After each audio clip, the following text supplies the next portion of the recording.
Olá, meus amigos. Aqui estamos nós de novo, né, para nossa reunião de testemunhos Dias Mormons. Eu considero assim. E eu acho muito saudável, né, o que a gente está fazendo, porque a norma, né, até ainda é assim, né? A norma é você, quando sair da igreja, quando você sai da igreja, via de regra, você se sente culpado, você tem, né, remorso por muito tempo, você tem muito medo, né, por muito tempo, e você também é julgado pelas pessoas da comunidade, né? Quando será que aquela pessoa vai voltar para a igreja, né? O que será que ela fez? Por que que ela se afastou, né? Ai, você viu como ela agora tá usando a blusa de alcinha? Então é tudo muito tóxico, né? E quando você, né, divide a tua história com a gente aqui no canal, e a gente conhece a igreja pelo que ela realmente é, a gente começa a ver a realidade, ou seja, que tudo isso tudo isso são tabus, né? Que você não tem a menor necessidade de se sujeitar a isso quando você sai da igreja. E você que faz parte dela e está feliz lá dentro, você precisa definitivamente aprender a respeitar as pessoas que saem dela e parar com essa palhaçada de que elas têm que voltar, tá? Por isso que é importante você dividir a tua história aqui com a gente e prestar o teu testemunho como ex-mormon. E colocar assim, escancarar os motivos que te levaram a sair dela. Por que não, né? Então tá, essa nossa querida de hoje fala o seguinte: eu venho de uma família emocionalmente desestruturada e quando tinha apenas 14 anos conheci uma moça cuja família era bastante firme e tradicional na igreja. Por vir de uma família que ao longo da minha vida não me deu a estabilidade emocional que tanto precisava, logo me senti maravilhada pela ideia de poder ter uma família eterna. Presta atenção como foi acontecendo com ela, tá? Achei a igreja perfeita. Achava lindas as famílias que de fora pareciam perfeitas e felizes. Depois de um tempo, essa família, que era meu suporte na igreja, teve que ir embora da cidade. Depois disso, me encontrei sozinha naquele local. De imediato, senti a diferença de tratamento comigo. Pessoas que antes eram gentis, mal olhavam para mim.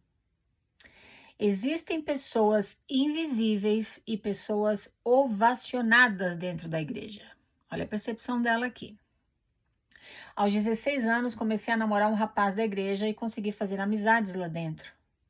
Sempre amei a sétima arte e, de repente, parei de assistir filmes. Sempre gostei de ler e, de repente, a única coisa que lia eram as escrituras. Minha família passou a perceber que eu dedicava a maior parte do meu tempo à igreja e que me afastei dela, ou seja, da família, tá? E de todos os meus amigos que não faziam parte da igreja.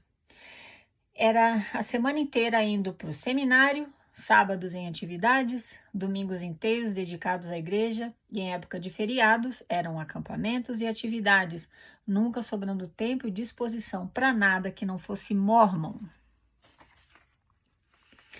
Aos 16 anos de idade, tive minha primeira relação sexual com meu então namorado da igreja. A famosa quebra da lei da castidade, que os mormons tanto se aterrorizam. Depois de um tempo, eu e meu ex-namorado, tomados pela culpa, decidimos contar para o bispo. Recordo-me que passei por um processo disciplinar. 16 anos de idade, conselho disciplinar? Não, acho que foi só um processo disciplinar, né? Não foi um conselho. Bom, vamos ver o que ela fala aqui. Eram entrevistas extremamente constrangedoras em que eu, uma menina de apenas 16 anos, tinha que contar para um homem estranho detalhes extremamente íntimos do que tinha acontecido no ato sexual. Além disso, fui proibida de fazer orações e participar de uma série de atividades e proferir discursos. Situações essas que faziam com que a maioria das pessoas soubessem que eu tinha cometido um ato imoral. Entre aspas, ela coloca. Uma humilhação, né? Mais pra frente, fui convidada para uma atividade e fui de forma ingênua, acreditando que não seria pressionada a retornar para a religião. Ela não entra em detalhes, mas o que eu posso ver aqui é que ela se afastou então da igreja, né? Muito provavelmente por conta de toda aquela pressão, por ela ter tido relações sexuais com um namorado que também era da igreja, né? O bispo então me convidou para uma entrevista. Chegando lá, digo de forma clara que não tenho nenhuma intenção de voltar para a igreja. Digo que acho a igreja segregacionista, racista, homofóbica e machista. Digo que estudei os evangelhos e que vejo inconsistências entre o comportamento de grande parte dos membros da igreja e o que Cristo ensinou. O bispo então passa a travar um debate filosófico comigo, mas como qualquer pessoa que não possui argumentos e carece de humildade diante da falta de saber, começa a usar um tom agressivo e a me ofender. Sem querer saber nada sobre a minha vida, já era outro bispo. Diz que não me esforço em nada na vida e que não ia admitir que eu falasse aquilo de pessoas que se esforçavam para serem melhores e que elas, obviamente, eram melhores do que eu.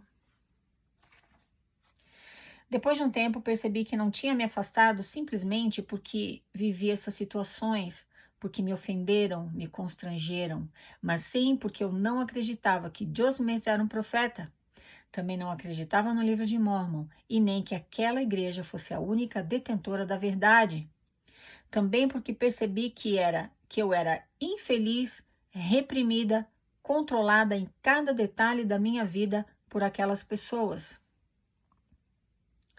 Porque percebi que em absolutamente tudo em minha vida sentia que devia satisfação a elas. Porque percebi a segregação, a hipocrisia, o machismo que existe lá dentro.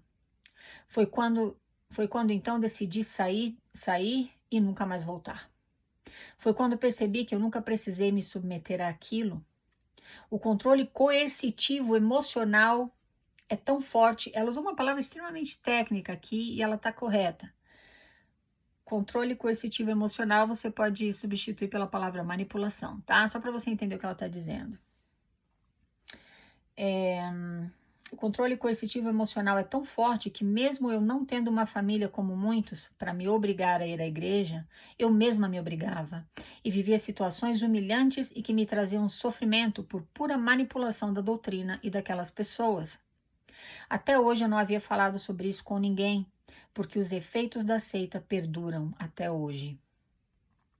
Hoje posso dizer que me sinto plena, livre, realizada, feliz comigo mesma e com quem eu sou, coisa que nunca senti naquele local.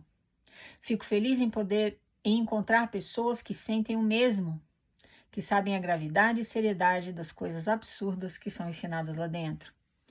Não são meras crenças, é um controle que exercem sobre a vida daquelas pessoas em seus mais íntimos detalhes. Estão formando pessoas infelizes e reprimidas lá dentro, ensinando que a maior função da mulher é ficar dentro de casa, que você precisa dar seu dinheiro para eles, que até mesmo sua vida sexual deve ser controlada. E isso é um completo absurdo. Hoje digo que você deve questionar sim sua religião. Acredite duvidando. Ler é importante. Cultura é importante. E o mais importante de tudo, não se submeter a nenhuma situação que te machuque. Ninguém precisa disso. Querida, muito obrigada por ter usado, né, de expressões aqui tão exatas, tão precisas, né, para descrever a tua experiência na igreja, o porquê você saiu de lá. E eu fico feliz em saber que você está encontrando pessoas que, como você, também saíram e se sentiram da mesma forma e ainda se sentem. Por isso eu falei no início desse vídeo, né, que isso aqui é uma reunião de testemunhos de ex-mormons, sim. Porque nós aqui falamos a verdade sobre a igreja. E você, membro da igreja, com todo respeito, eu tenho que te alertar. Você presta o testemunho lá na tua igreja sobre tudo aquilo baseado em mentiras que você nem conhece. Você presta o testemunho sobre o livro de Mórmon, Joseph, sacerdócio. E você não conhece nada sobre esses assuntos. Então, essa reunião de testemunho que nós temos aqui neste canal é real, é verdadeira, é autêntica. Infelizmente, as coisas que você está falando lá na igreja, as coisas sobre as quais você está testificando em relação à história dela e à estrutura dogmática dela, é tudo mentira. A verdade dói, mas ela precisa ser dita, viu? querida, você conseguiu perceber o que estava acontecendo com você. Primeiro, você não tinha família na igreja, então foi fácil para você notar tudo isso, porque você não tinha influência dentro de casa, você não tinha manipulação dentro de casa. A manipulação que você sentia, que você sofria, era dentro da igreja só, né? Mas como você muito bem fala aqui, você disse que mesmo não tendo ninguém dentro de casa para te obrigar a ir à igreja, você mesma se obrigava a ir, né? Muito provavelmente você estava sendo controlada por 3 aspectos extremamente importantes de qualquer seita. Você se obrigava a ir à igreja por culpa, vergonha e medo, tá? Vergonha de não ir, de não aparecer, de perguntarem por que você não foi, você não sabia o que dizer, enfim. Medo de, né? Medo de, apesar de você não acreditar naquelas coisas, e se elas forem verdadeiras? Eles são muito bons em implantarem tudo isso no teu cérebro, viu? E você não se dá conta. Mas você se deu conta, graças a Deus. Você falou, peraí, eu não leio mais nada, só leio as escrituras. Eu mal tô assistindo filmes, né? Eu mal tenho tempo para passar com a minha própria família. O que eu tô fazendo? E eu tô fazendo tudo isso e eu tô sendo humilhada porque como uma jovem de 16 anos de idade que cedeu sim ao impulso sexual de ter relações com outro rapaz da igreja, né? Ninguém deveria ter nada a ver com isso, né? A não ser talvez a tua mãe, você bater um papo com ela sobre, né? Precauções que você deveria tomar. Mas um homem que você nem conhece, como você fala aqui, um estranho, um homem mais velho, fica perguntando para você detalhes íntimos da tua relação sexual com aquele rapaz. Meu Deus. E depois te punir por isso. Por algo natural do ser humano, que você escolheu dar vazão, que você escolheu fazer. Aí você sente aquela humilhação toda. Aí você fala, chega uma hora que você fala, tá, mas... E tem outras coisas aqui que ela conta pra gente, mas eu não pude falar tudo porque ia se estender um pouquinho, tá? Mas ela passou situações de humilhação, situações de pressão, que ela não tinha necessidade de passar. Aí você falou, tá, então pra que eu tô fazendo tudo isso? Pra passar, né, por essas situações? Todo mundo ficava te olhando, né? Porque você não podia fazer oração, participar de algumas atividades, não podia dar discurso. Pessoas, aquele ali pisou na bola. Essa expressão eles adoram falar todo o tempo. Quem pisa na bola é a tua igreja, que não conta a verdade pra você sobre a história dela. Isso é pisar na bola feio. Bom, e você se deu conta, assim, que existe segregação lá dentro, que existe preconceito, que o lugar da mulher é dentro de casa, cuidando da família, bem fofinha, cuidando dos filhos, né, apoiando o sacerdócio, né, apoiando o marido dela nos chamados. E você falou, quer saber, eu não quero nada disso para minha vida, não. Você sentiu que você estava reprimida, eu perdi aqui. Você se sentia infeliz, reprimida, controlada, e você pulou fora. E eu fico muito feliz por hoje você se sentir livre e feliz. Ela fala isso aqui, ela fala no final algo muito importante. Acredite duvidando. Ler é importante. Ler o quê? Ler o que você escolhe ler, querido. Não o que a igreja fala. Isso você lê, isso você não lê, irmão, porque é material anti-mormon. Não leia isso, tá? Você deveria ter a liberdade de ler o que você quiser, de assistir o que você quiser, a vida é tua, o cérebro deveria ser teu, mas quando você se entrega para a igreja, eles tomam conta do teu cérebro. E muitas vezes você passa por tudo isso que essa nossa querida passou, e você é intimamente infeliz, mas você não se permite pular fora por medo. E você engole sapo, esperando que na próxima vida vai ficar tudo bem. Boa sorte para você, mas você deveria respeitar, como eu disse. Respeita as pessoas que saem, para de tentar adivinhar. Por que será que ela se afastou? Ai, acho que foi excomungada, né? Ai, eu acho que ela quebrou a lei da castidade, né? Para com isso, que coisa feia. Isso não é cristão, isso é fofoca. Isso é insegurança em relação à tua própria crença. Isso é insegurança em relação ao teu estilo de vida. Porque você vê as pessoas que se afastaram felizes, usando o estilo de roupa que elas querem, tomando o que elas querem, vivendo a vida do jeito delas, e você intimamente gostaria de poder ter a coragem que ela teve de fazer aquilo. Mas só que isso ameaça a tua própria identidade, isso ameaça toda a estrutura de vida que você criou em torno da igreja. Ela é o centro, a igreja é a base da tua vida. Então você engole a tua infelicidade e procura se convencer artificialmente que você é feliz e que aquela pessoa que saiu mais cedo ou mais tarde vai pagar por ter saído da igreja. Tudo mentira, tudo papinho furado, tudo lorota para te manter lá dentro. Então fica lá, boa sorte para você. E você, querida da história, muito obrigada por ter dividido com a gente. Você fala aqui que nunca tinha conversado sobre isso com ninguém.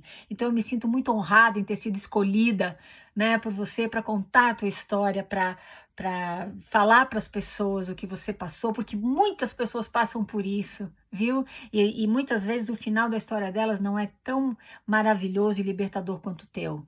Então, muito obrigada por influenciar vidas, por ajudar as pessoas a se darem conta de que elas deveriam escolher como viver a própria vida delas e não deixar que uma corporação as controle e manipule, atendendo sempre aos interesses deles. Muito obrigada por me escutar, meus queridos. Falamos na próxima. Tchau, tchau.